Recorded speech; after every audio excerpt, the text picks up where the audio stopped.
I was running around the track at the high school I attended in Milwaukee, and as I came around the far corner, I see this guy at the finish line. I mean, this big guy. He's a John Candy look-alike, and he's staring at me. And as I turn the corner, he just keeps looking and looking and looking. I'm running down the track, and he keeps leaning out and getting closer to the track. I'm starting to get the creeps, so I'm veering out to the side. And I get about 10 feet away from this guy. And he jumps out on the track and says, "Hey, kid, how much do you weigh?" And at the time, before I bulked up, you have to be there for your employees.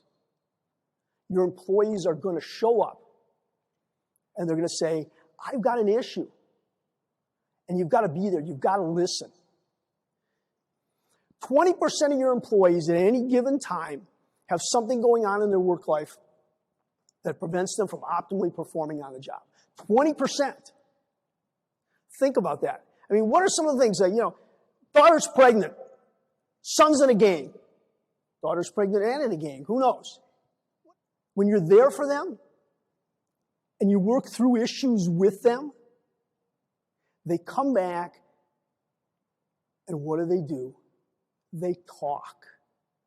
They talk about the fact that the organization was there for them.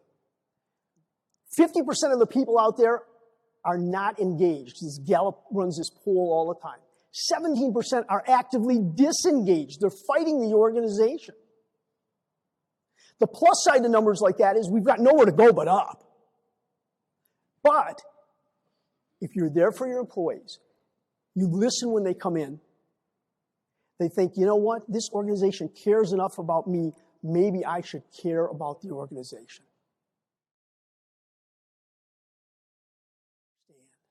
And he told me the most profound thing that I have ever heard, and I tell this to audience after audience. He said to me, "Jeff, visibility drives communication." Visibility drives communication. Communication drives trust. And trust drives loyalty. People don't quit people they're loyal to. They quit nameless, faceless organizations. I did a conference about 8 years back. It was right after lunch like this. I was doing a work group, and people were in a semicircle around me, and I'm watching these people, and all of a sudden one guy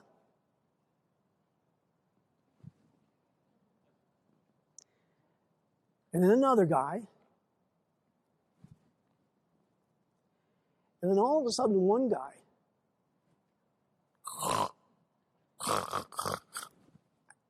and I'm thinking to myself, I'm new at this. I'm not that good, but I'm not that bad.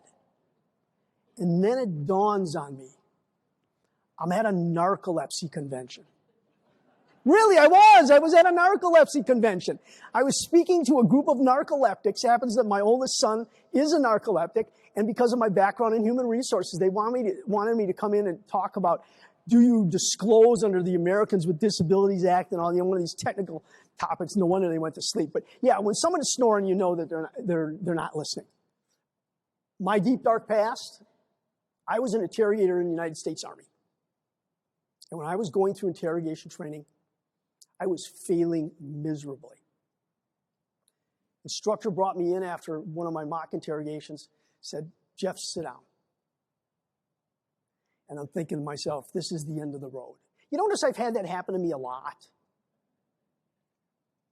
But he said, "Sit down."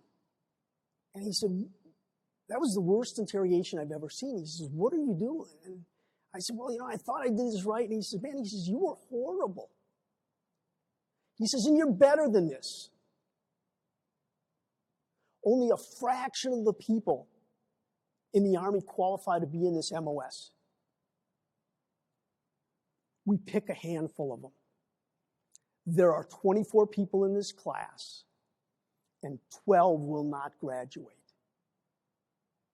I'm thinking, boy, this is an uplifting conversation. And he says, but you know what? He says, you have what it takes to do this job. He says, you just got to do one thing, just one thing. I said, what's that? He says, ask a question and shut up. So what do you mean? He says, you ask a question, and in that time, that pregnant pause in between there, that 5 seconds,